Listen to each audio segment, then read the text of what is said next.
Сәлеметсіздер ме, құрметті студенттер?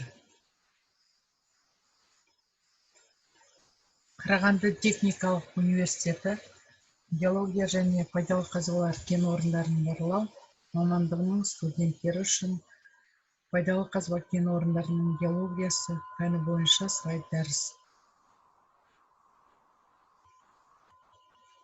Бүгінгі екінші тақырып пайдалы қазба кен орындарының генетикалық типтері, эндогендік кен орындары, магмалық, соның ішінде алғашқы және соңғы магмалық, флюидті магмалық, оның ішінде пегматитті және карбонатитті кен орындары.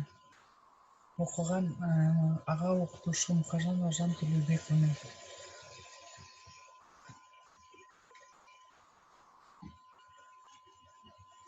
Дәріс мақсаты: пайдалы қазба кен орындарының генетикалық типтерін және эндогендік кен орындарын оқып білу.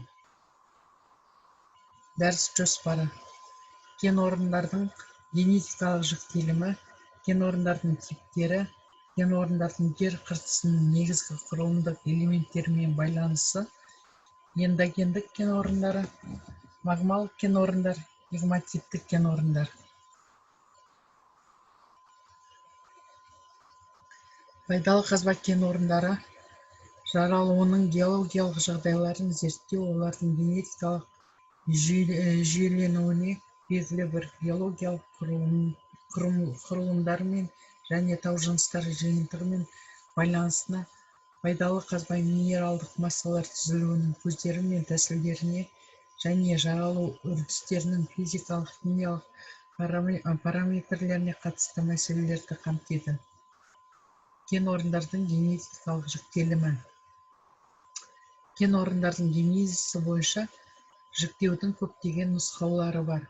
Мысалы алсақ, Обручевтің 1922 жылғы, Захаровтың 1953 жылғы, Смирновтың 1955 жылғы, Бахрамеевтің 1975 жылғы, Смирновтың 1976-1985 жылғы ұсынған жіктемелерін алуға болады. Олардың көпшілігі тиісті оқулықтар мен құралдарда келтірілген. Жіктелімде мынандай бір-біріне бағынышты бірліктер қарастырылады: пайдалы қазба кен орындарының сериялары, топтары, кластары мен классшалары.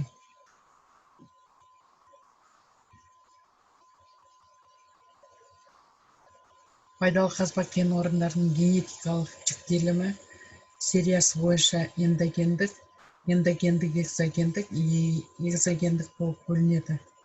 Эндогендікке жататындар топтар бойынша магматогендік, метаморфогендік.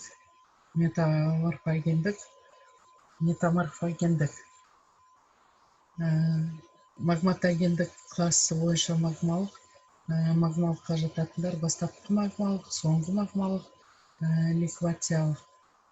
Классы бойынша пегматитқа жататындар қарапайым пегматит, туынды пегматит, метасомоздық алмасқан пегматит. Магматогендік, метаморфогендік тобына классы бойынша гидротермалдық, жапсарлық, метасомоздық болып кіреді. Оларға жататындар паногендік, вулканогендік, альбиттік, герезиндік, скарындық жатады. Метаморфогендікке тобы бойынша метаморфогендік класстарына метаморфталған, метаморфтық жатады. Оларға жататындар аймақтық метаморфталған, жапсарлық метаморфталған, аймақтық метаморфтық, жапсарлық метаморфтық жатады. Сериясы бойынша эндогендік, экзогендік, бұларға жататындар топтары бойынша екіге бөлінеді: магматогендік, седиментогендік, жеке седиментогендік болып бөлінеді. Бұларға жататындар классына жататындар магматогендік, седиментогендікке жататындар вулканогендік, шөгінді. Седиментогендікке жататын гидротермалдық, шөгінді. Экзогендік сериясы боюнча экзогендикке жататындар классы боюнча муурулук шөгүндүгү жататындар калдык, сиңбелик, механикалык, химиялык, биохимиялык жатады.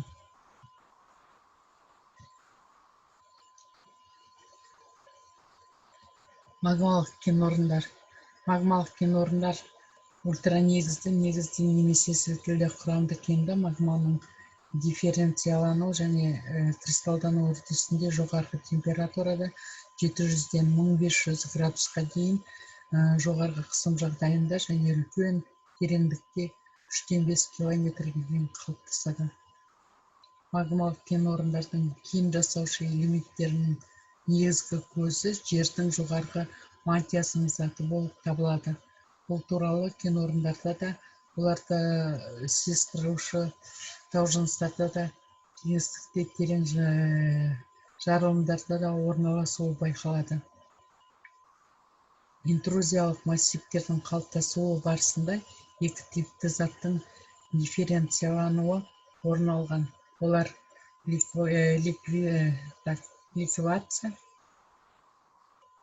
ликвация жана кристалдануу.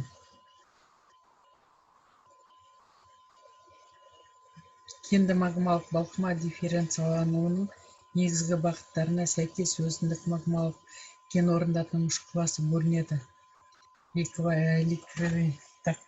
Ликвациялык, баштапкы магмалык кристалдануу жана соңку магмалык кристалдануу.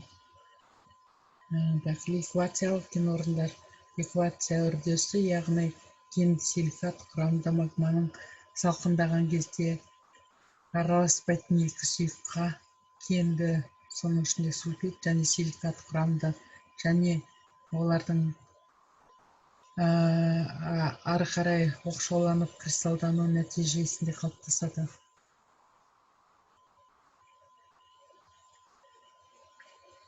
Баштапкы магмалык кен орундар минералдардын силикаттардан бурунун немесе бир мезгилде кристалдануу, ягни катты базанын магмалык балкымада окшоолонуу натыйжасында калыпташат.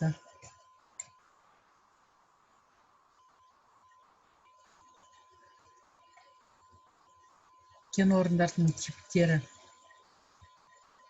Соңку магмалык кен орундар курамында кундуу компоненттердин негизги массасы шоғырланган калдык кен балкымасынан калыпташат. Бул типтик кен орундарда алгач тау жынышы жасаучу силикат минералдар кристалданат. Соңку магмалык кен орундарга сондай-ак карбонатиттик кен орундар да жаткызылган. Карбонатит деп эндогендик карбонат шоғырларын айтат. Олар күрделүү ультранегизди массивдер, силтилүү тау жыныстар калыпташуунун узак үрдүсүнөн аяктайт.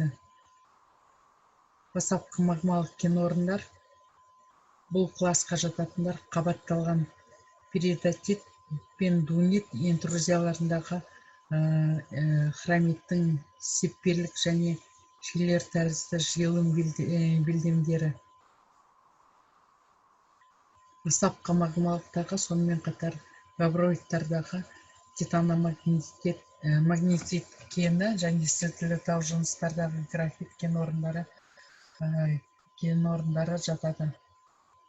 Солардын ичиндеги Чыгыс Саяндагы Ботакөл, Канада, Испания, Австралия кен орундары. Соңку магмалык кен орундар барлык соңку магмалык кен орундарга мынандай жалпы сипаттар тан. Биринчи, күйүүчү жели, линза жана кубур пішімді кен денелері негизинен генетикалыгымен сипатталат.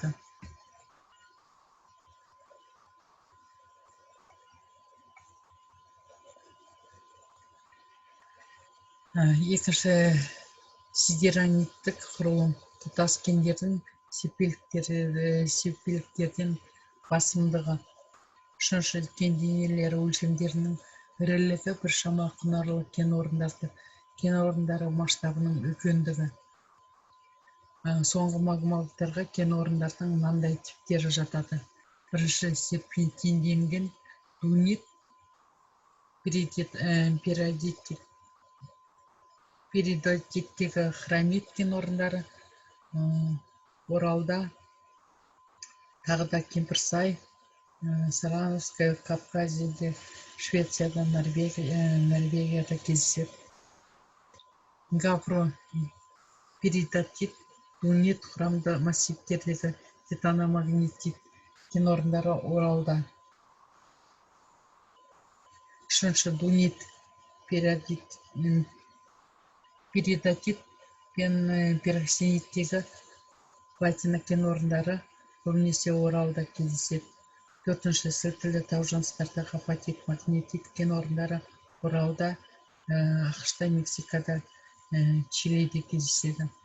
Бесінші тау жыныстар массивтерімен байланысты апатит, нефилин кен орындары Кола түбіндегі Шығыс Сібірде көп кездеседі.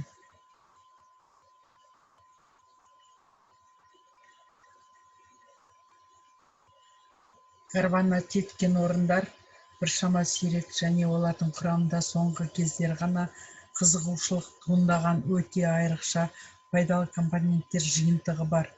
Қазіргі кезде карбонатит ультранегізді сілтілі тау жыныстардың 200-дей массиві анықталған.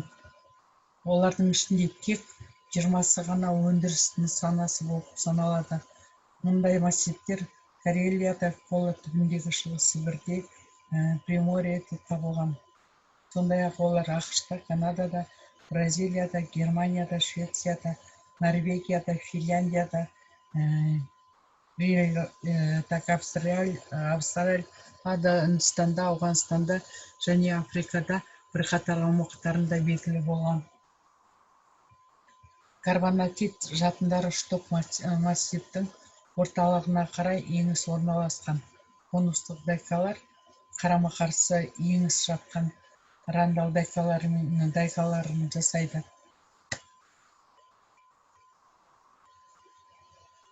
Кенденелердің өлшемі әртүрлі. Штоктардың көлденең қимасы 100 метрден 10 километрге дейін, дайкалардың созылымы бойынша ұзындығы 100 метрден 1-2 километрге дейін. Карбонатиттердің 80-90% бөлігі карбонат минералдарынан тұрады. Олардың құрамында сонымен қатар апатит, флагофит, титаномагнетит және сирек минералдар, водделит, пирохлор, пероксид, мансанит және сирек жер карбонаттары кіреді.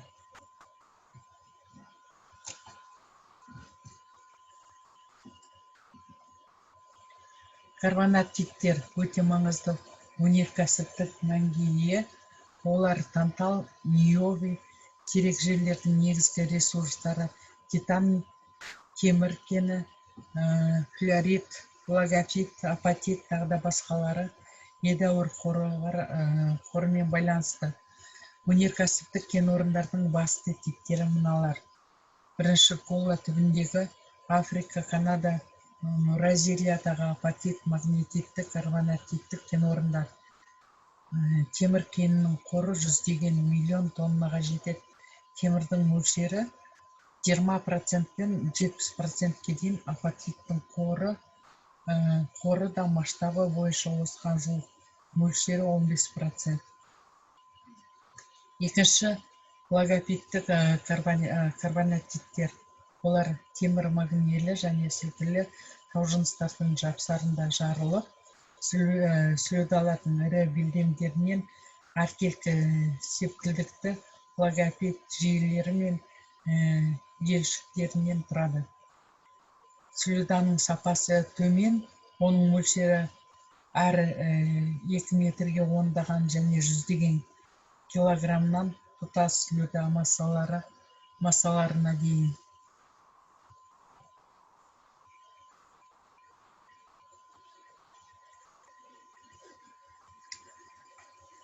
У нас бірде екі суретте бірде екі суретте карбонатит кен орындар геологиялық құрылысының сызбасы көрсетілген. Мұнда сілкілі тау жыныстары, ультранегізді тау жыныстар, гнейс көрсетілген, метасомоздық өзгерген тақтатастар, карбонат штогы, карбонатит желілері көрсетілген. Карбонатиттермен сондай-ақ сирек металдар мен сирек жер элементтердің кен орындары байланысты болып келеді. Олар көбінесе ақш-та, Америка құрама штатында, Канадада, Бразилияда, Африкада кездеседі.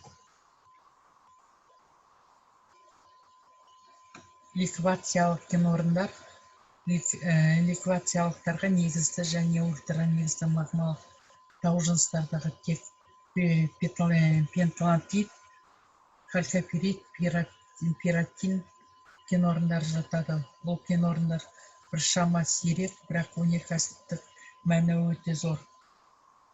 Олар тек қана ежелгі платформаның тектоникалық белсенділігінен бөлікшелері ауқымында орналасып, осындағы дифференцияланған габродендалерит, норит, пироксенит және перидактит интрузив массивтермен кеңістікте және генетикалық байланыста болады.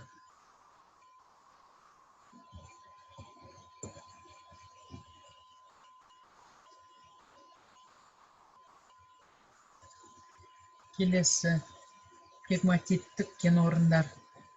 Жаралу жағдайлары.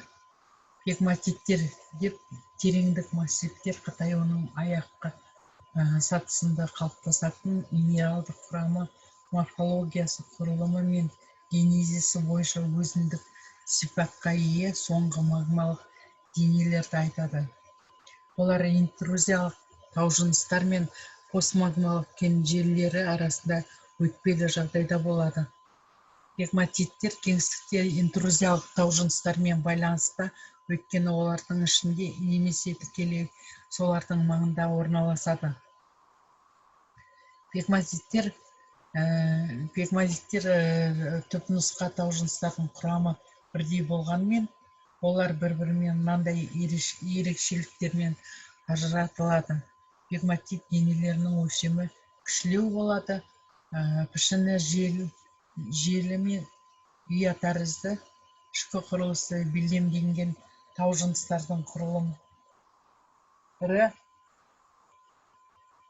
ірі және зор түйірлі, минералдық құрамы күрделі, құрамында ұшпа минералдаушы компоненттер, сирек және сирек жер элементтері болады.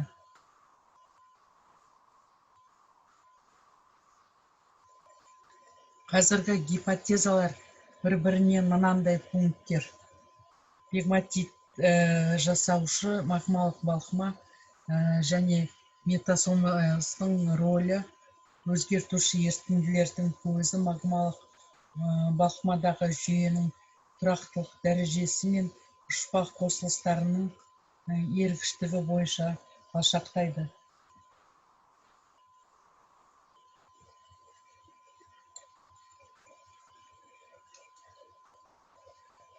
Осы белгілер бойынша қазір белгілі гипотезаларды шамамен 3 топқа біріктіруге болады. Бірінші қалдық балқыма гипотезасы, екінші метасомоздық ерітінді гипотезасы, үшінші қалдық балқыма және метасомоздық ерітінді гипотезасы.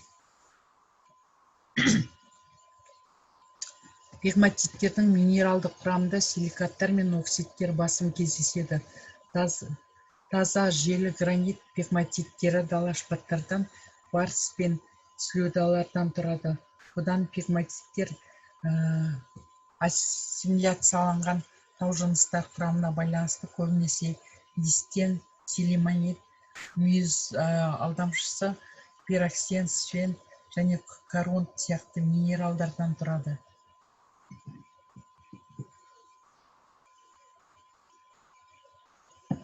Пегматит денелерінің негізгі пішіндері қарапайым қабат тәрізді және күрделі желілер, ал кейде линза, ұя және құбыр тәрізді денелер кездеседі. Денелердің өлшемдері ерекше әртүрлі. Қалыңдығы 10-нан 25 метрден 50-200 метрге дейін ауытқиды. Еңістігі бойынша ұзындығы 10-даған 100-деген метр, созылымы бойынша 100-деген метрден бірнеше километрға дейін созылып жатыр.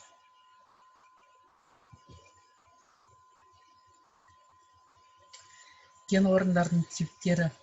Пегматитті кен орындар генетикалық жіктелім бойынша қарапайым, қайта кристалданған және метасомаздық кристалданған түрлерге бөлінеді.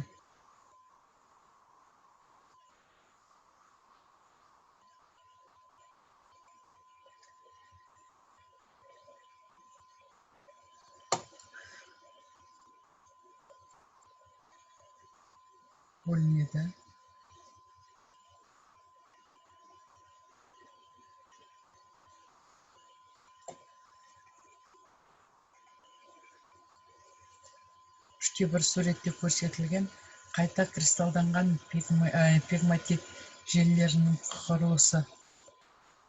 Бірінші көрсетілген гнейс, екінші ұсақ және орташа кристалды пегматит, оларның арасындағы плюс тәріздес. Үшінші көрсетілген кварцтар. Төртінші московиттер крамен көрсетілген. Жалпы алғанда олар қайта кристалданған пегматиттерге қарағанда кең таралған, бірақ ірі кен орындарда сирек кездеседі.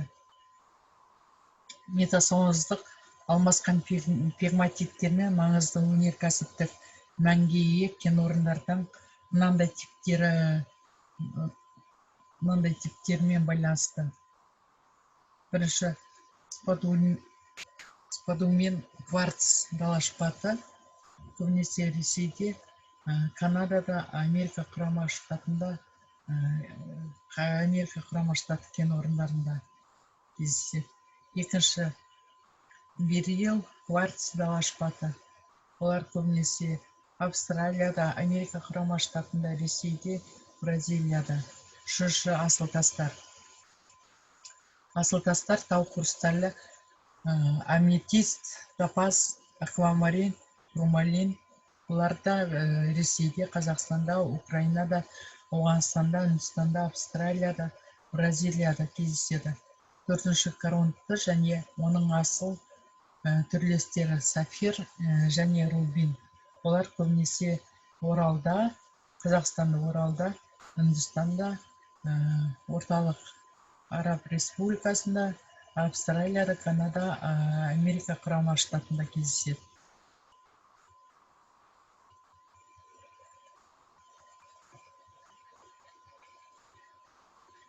Үште екі суретте метасомаздық алмасқан пегматит денесінің геологиялық химиясы.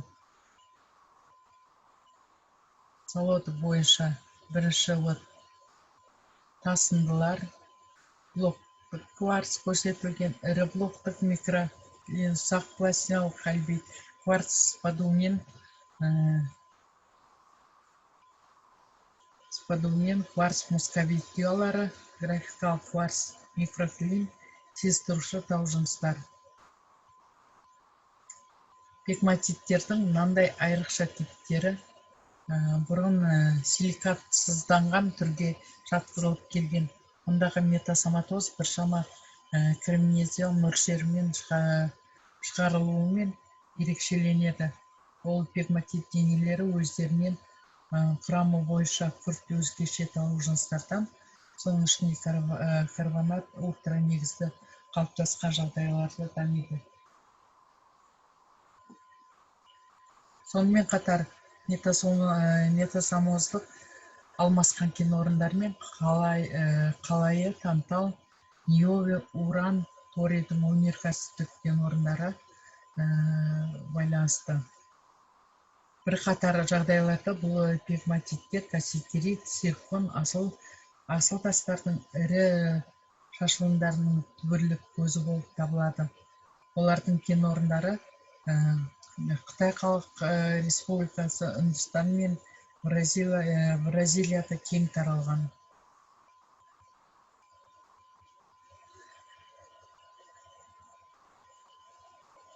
Кен орындардың жер қыртысының негізгі құрылымдық элементтерімен байланысы. Пайдалы қазбалар кен орындары жер қыртысының белгілі бір бөліктерімен немесе оның негізгі құрылымдық элементтерімен кеңістік және геодезиялық байланыста, олардың геологиялық даму тарихына айтып келгенде, олардың әрқайсысына тән кен орындарының түрлері де олардың қалыптасу шарттарына да байланысты болып келеді. Осыған байланысты мынандай кен орындары бөлінуі мүмкін. Бірінші, геосинклинальдік облыстар, екінші платформалық облыстар, үшінші теңіздер мен мұхиттардың түбі.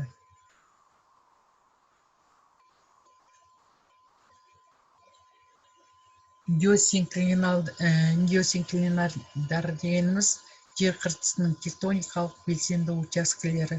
Бұл термин қазіргі уақытта ескерген және қолданудан шыққан.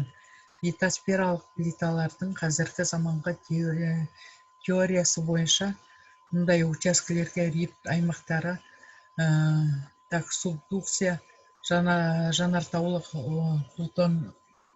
плутоникалық аралық аймақтары және коллизия аймақтары жатады. Алайда барлық геологиялық әдебиеттерде ескі материалдар бар болғандықтан және біз ескі терминдерді арнайы модернизациясыз сақтадық деп айтуға болады. Геологиялық тарихта белсенді аймақтардың екі негізгі кезеңі бар.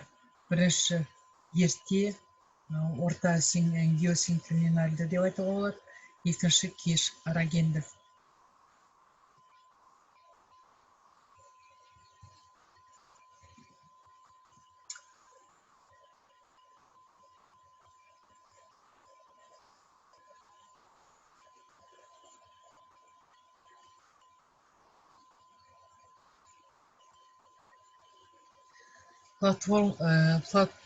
Платформалар кен орындары. Платформалардың көптеген кен орындары магматизмнің көріністеріне байланысты пайда болады.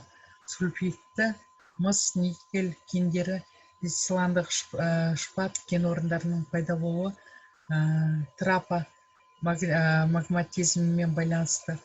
Трапалар көмір қабаттарымен байланысқан жағдайларда графит кен орындары пайда болады. Алмазды кимберлит кен орындарының платформаларына өте тән. Флагофит сирек кездесетін жері, алюминий шикізат кен орындары ультра негізді сілтілі жыныстарымен байланысты. Платформалық қаптаманың кен орындары негізінен экзогендік геологиялық процестер кезінде қалыптасады. Олардың ішінде боксит, темір және марганец кендері, фосфориттер, калий және тас тұздары, көмір, отқа төзімді саз және түрлі құрылыс материалдары бар.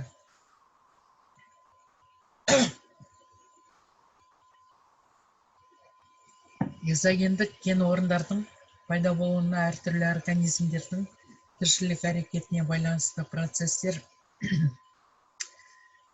тіршілік әрекетіне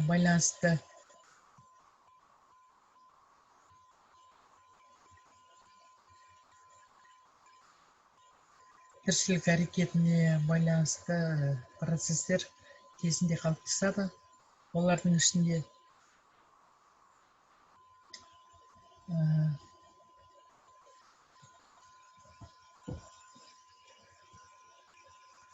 әлемдік мұхиттар. Әлемдік мұхитта көптеген пайдалы қазбалардың пайда болу аймағын білдіреді. Мұнда көптеген мұхиттардың терең аймақтарымен шектелген және пайдалы компоненттердің үлкен қорларын қамтитын темір, марганец кендері кен орындарының ерекше түріне жатады. конкрециялар құрамында темір, марганец, кобальт, никель,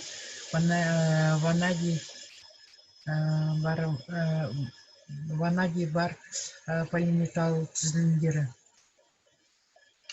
Мұндай түйіндердің ең үлкен қоры Америка құрама штатының батыс жағалауында 1500-ден 3000 метр тереңдікте табылады. Онда олар шамамен 5 миллион 2 километр аумақты қамтиды. Бірқатар елдер осы бай кендерді өнеркәсіптік өңдеуді жолға қоюға тырысуда. Салыстырмалы түрде жақында табылған кен көріністерінің тағы да бір түрі мұхиттардың терең су бөліктерінде орнатылған, әдетте үлкен сынау аймақтарының шектелген металды тұздықтар мен полиметалды кен тамырлары. Олардың локализациясында лифт құрылымдары үлкен маңызға ие болады.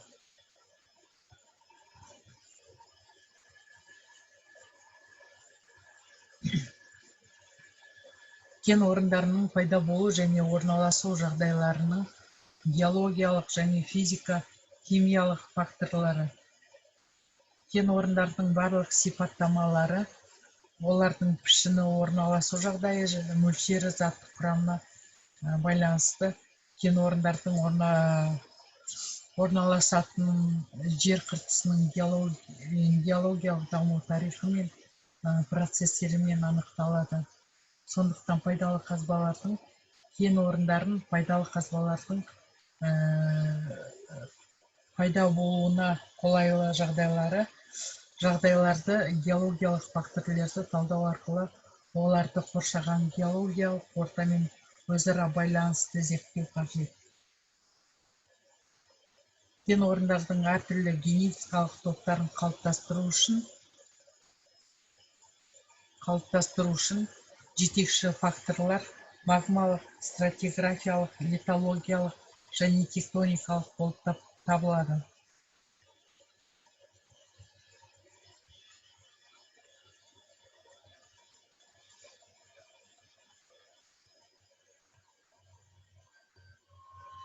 Магмалық факторлар платина тобындағы металдардың, хромиттердің, никель, кобальт кендерінің, титаномагнетиттің, алмаздардың магмалық кен орындары ультранегізді жыныстармен байланысты.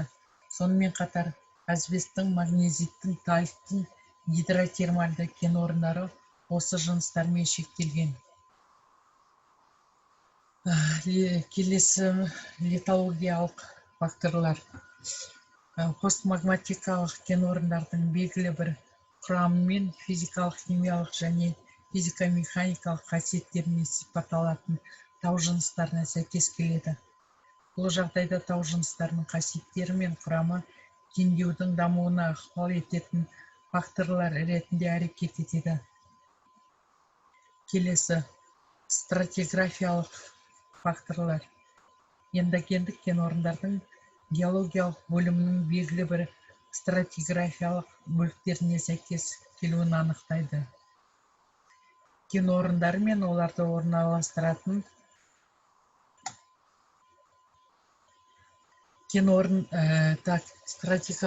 стратиграфиялық факторлар экзогендік кен орындардың геологиялық бөлімінің белгілі бір стратиграфиялық бөліктеріне сәйкес келуін анықтайды.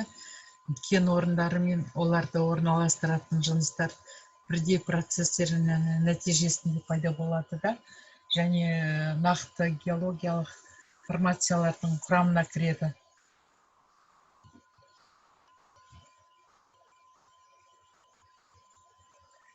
Тектоникалық факторлар, олар пайдалы қазбалар кен орындарының кен алаңдары мен белдеулерінің орналасуы әдетте ірі тектоникалық элементтермен бақыланады.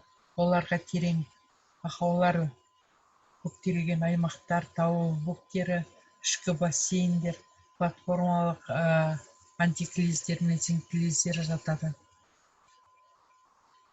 Қалыптасу тереңдігі. Пайдалы қазбалардың қалыптасуының 4 негізгі терең аймағын бөліп көрсетуге болады. Олар бірінші жер үсті, екінші кіші тереңдіктер, абиссальды деуге болады. Үшінші орта тереңдіктер абиссалды, төртінші үлкен тереңдіктер ультраабиссалды деп айтуға болады. Температура және қысым.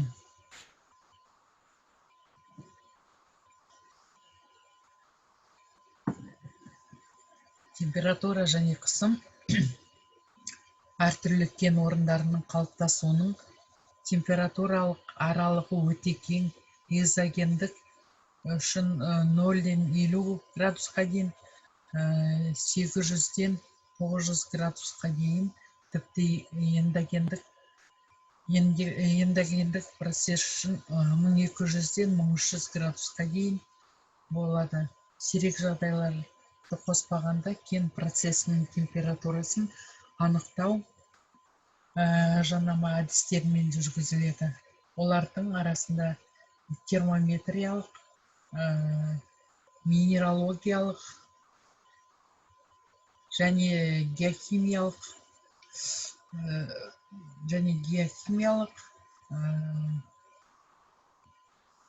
олардың пайда болу температурасынан бірге өмір сүретін минералдардағы элементтердің таралу коэффициенттерінің тәуелділігіне негізделген.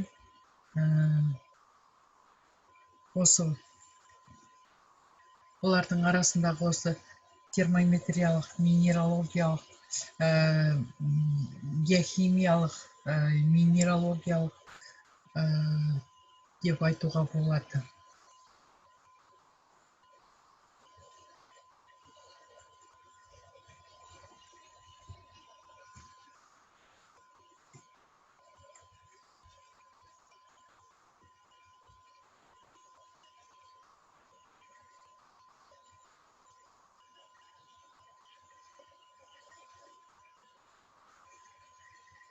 Келесі заттың көздері және оны тұндыру әдістері. Мантиядан шыққан магмалық балқымалар бірінші. Екінші, магмадан бөлінуі немесе магмалық балқымаларға байланыссыз пайда болуы мүмкін газды сұйық және сұйық ерітінділер. Үшінші, экзогендік немесе эндогендік жағдайларда механикалық және химиялық әсерлерге ұшырайтын және балқымалар мен ерітінділердің қозғалысы жүзеге асырылатын, онымен белсенді өзара іс-қимыл жасайтын және бұл ретте көптеген бағалы компоненттерді алатын геологиялық ортаны құрайтын шығу тегі әртүрлі тау жыныстары. Төртінші, әртүрлі жануарлар мен өсімдік организмдерінің тіршілік ету өнімдері. Бесінші, ғарыштан шыққан зат.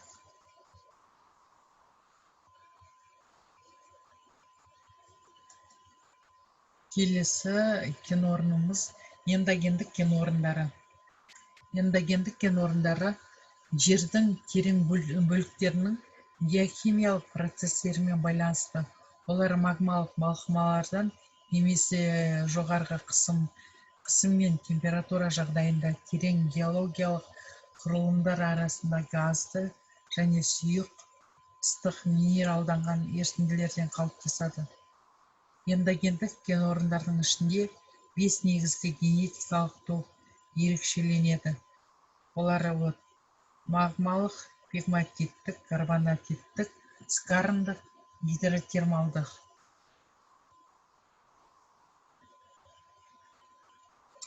Магмалық кен орындары хром, титан, ванадий, темір, платина, мыс, никель, сирек металдар, сондай-ақ апатит және алмас кендерін оқшаулау мен балқымалардың қатаюы кезінде пайда болады. Пегматит кен орындары керамикалық шикізат ретінде және слюдаларды, асыл тастарды және сирек металдарды өндіру үшін пайдаланатын қалған магманың соңғы өнімдерінің кристалданған ыдырауы болып табылады. Карбонатит кен орындары ультранегізді сілтілі магмалық жыныстармен байланысты. Олардың арасында карбонатты минералдар жинақталады және олардың арасында мыс, ниоби, апатит және плагофит кендері бар. Келесі кен орнымыз Скарн кен орындары. Скарн кен орындары ыстық минералданған булардың әсерінен магмалық массамен байланыста темірмыс, вольфрам, молибден, қорғасын, кобальт, алтын, бор және тағы басқалар кен орындарын құрайды.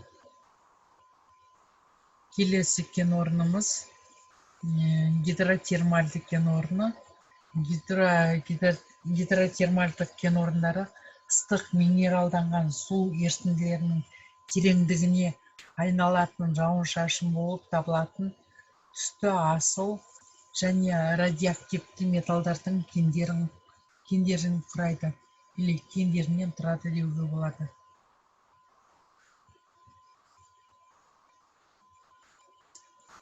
Келесі магмалық кен орындары. Құрамында бағалы минералдардың жоғарғы концентрациясы бар негізгі немесе сілтілі магманың қатаюы және кристалдануы кезінде жер қыртысының жер қойнауында пайда болған магмалық кен орындары пайдалы қазбалар кен орындары деп айтуға болады. Бұл кен орындары әртүрлі пішінге ие және олармен байланысты магмалық тау жыныстарының арасында орналасқан. Қалған магмада құнды минералдардың пайда болуы үш себепке байланысты. Біріншіден, салқындаған кезде магма екі араластырылмайтын сұйықтыққа ыдырауы мүмкін. Олардың бірі пайдалы қазбадан тұрады.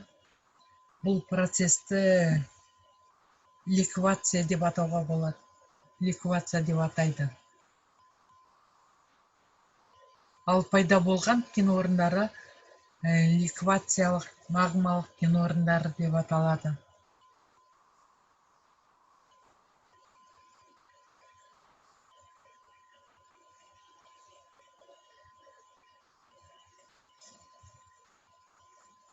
Екіншіден, магманың кристалдануы кезінде құнды минералдар басқаларға қарағанда ертерек бөлініп, магмалық резервуардың түбіне түсіп, ерте магмалық кен орындарының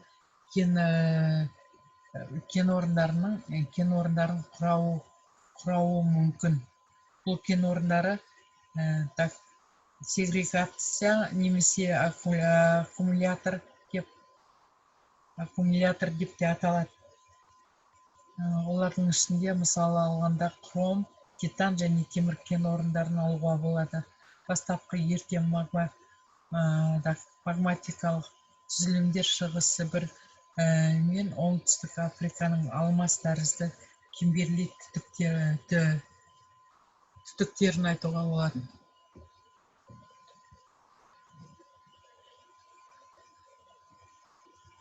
Үшіншіден, газға бай магмалардың кристалдануы кезінде пайдалы қазбаның заты тез балқитын қалдық балқымада шоғырланып, кейіннен қатаю кезінде кеш магмалық немесе гистеромагматикалық кен орындарын түзе алады. Олар мысалы оңтүстік Оралда хромиттер кен орындарын, қола түбіндегі апатиттер, хромтау, ниоби сирек кездесетін жерлерде түзе алады. Магмалық кен орындары вулкандық шөгінділерінен ағып жатқан ағындар түрінде пайда болады.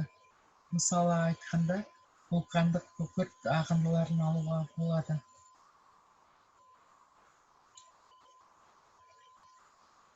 Магмалық кен орындарының ішінде темір, титан, ванадий, хром, платина, мыс, никель, кобальт, апатит, алмаз, ниобий, тантал, цирконий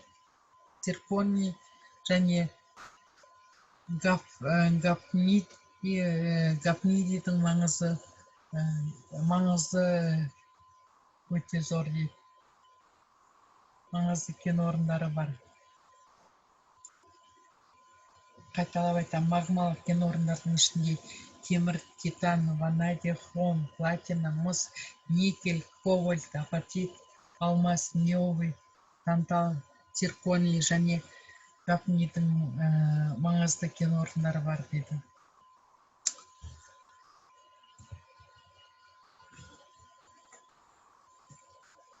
Келесі кен орнымыз пегматитті кен орындары.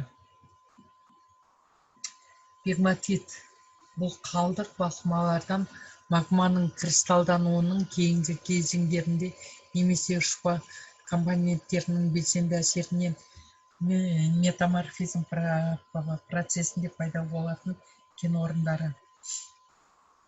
Қайталап айтайын, пегматит бұл қалдық балқымалардан магманың кристалдануының кейінгі кезеңдерінде немесе ұшпа компоненттерінің белсенді әсерінен метаморфизм процесінде пайда болатын кен орындар. Магматогендік пегматиттер бұл магмалық және постмагматикалық түзілімдер арасындағы өтпелі топ. Олардың өзіне тән ерекшелігі үлкен кристалды құрылым, ұялар немесе жолақтар түрінде мономинералды блоктардың оқшаулануы, үлкен және жетілдірілген кристалдардың болуынан пайда болады. Грекше айтқанда пегма деген сөз қатты деген мағынаны білдіреді. Кен орындарының бұл түрі үлкен өнеркәсіптік маңызға ие. Пегматиттердің ең маңызды минералдары көбінесе слюда, керамикалық шикізат, сирек және радиоактивті металдар, қалайыт, топаз, қымбат жартылай бағалы тастар, пезокварц, марион, карун,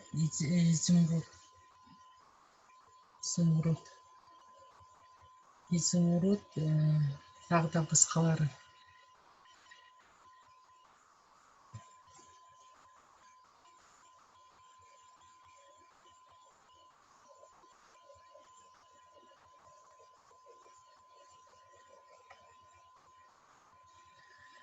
Геологиялық ерекшеліктері. Магматогендік пегматиттер магмалық жыныстардың әр тобына белгілі гранитті, стенитті, диоритті, габролық, перитатитті пегматиттер кездеседі. Алайда пегматиттердің басым көпшілігі қалыпты және қышқыл граниттермен байланысты. Қатпарлы белдеу шеттік платформалы ойластырылған. Метаморфогендік пегматиттер магмалық кешендерге байланыссыз платформалардың граниттік гнейс блоктарында динамометаморфизм және ультраметаморфизм аймақтарында аймақтық метаморфизмнің жоғарғы фацияларында қалыптасады. Пегматиттер көбінесе көтерілу осьтері немесе пегматит өрістері бойымен 4000 километрге дейінгі белдеулерді құрайды. Ежелгі белдеулер минералдарға өте бай. Сонымен бериллийдің 75%, докембрий белдеулерінің пегматиттерінде 23%, палеозойда және тек 2% ғана мезозой белдеулерінде орналасқан. Ежелгі пегматиттерде мусковит сирек кездесетін жерлер, жас жерлерде сирек кездесетін минералдану шоғырланған.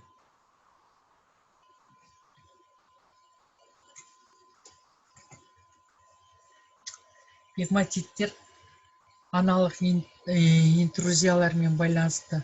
Мұндай байланыс жас пегматиттер үшін айқын. Гинзбург пегматитінің бірнеше түрін ажыратады. Ол мысалы сингенетикалық қалдық балқыманың жинақталу орнында түзіледі. Екінші эпигенетикалық, былайша айтқанда қысылған магмалық ошақ шегінен тыс үзілген бұзылулармен бақыланады. Соның ішінде шатыр жыныстарында өткір түйіспелері бар.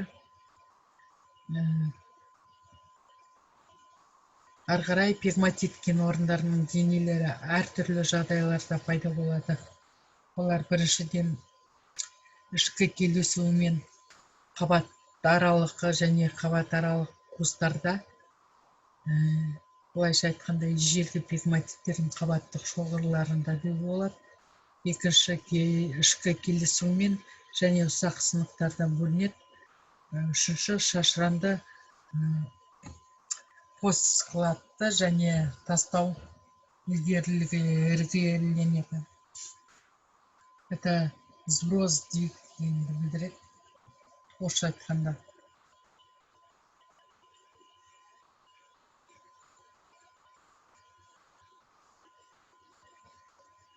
Сонымен осымен бүгінгі дәрісімізді аяқтаймыз. Бүгінгі бақылау сұрақтары. Бірінші магмалық кен орындар деген не? Олар қалыптасқан кездегі заттың дифференциялану типтері қандай? Екінші бастапқы соңғы магмалық және ликвациялық кен орындар қалай жаралады? Бастапқы магмалық кен орындар қалыптасуының геологиялық жағдайы қандай? Оларға қандай пайдалы қазбалар тән? Соңғы магмалық кен орындар жатыс жағдайларының құрылысы мен құрамы, өзіндік ерекшеліктері қандай? Олардың қандай типтері өнеркәсіптік мәнге ие болады? Бесінші, ликвациялық сульфид, мыс-никель кен орындарының сипаттамасы қандай? Алтыншы, пегматиттік кен орындар деген не? Әртүрлі генетикалық гипотезалар бойынша гранит пегматиттер қалай жаралады?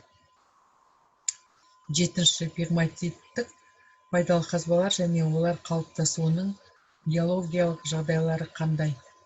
Сегізінші, қайта кристалданған пегматиттерге қандай пайдалы қазбалар байланысты немесе жатады деуге болады? Тоғызыншы, метасоноздық алмасқан пегматиттердің қандай типтері өнеркәсіпте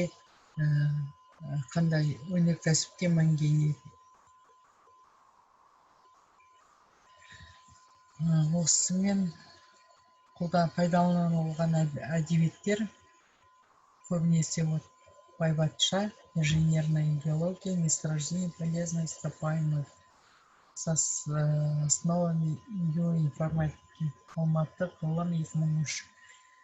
Екінші, Ермолов және басқалары, месторождение полезных ископаемых 2001 жыл. Үшінші, Ершов, геология и разведка месторождения полезных ископаемых 1989 жыл. Каждан, поиски и разведки месторождений полезных ископаемых. Сонымен қатар басқа да көптеген әдебиеттер алынған. Іште айтылмай кеткен Смирнов тоже алынған. Смирнов, геология полезных ископаемых 1982 жыл.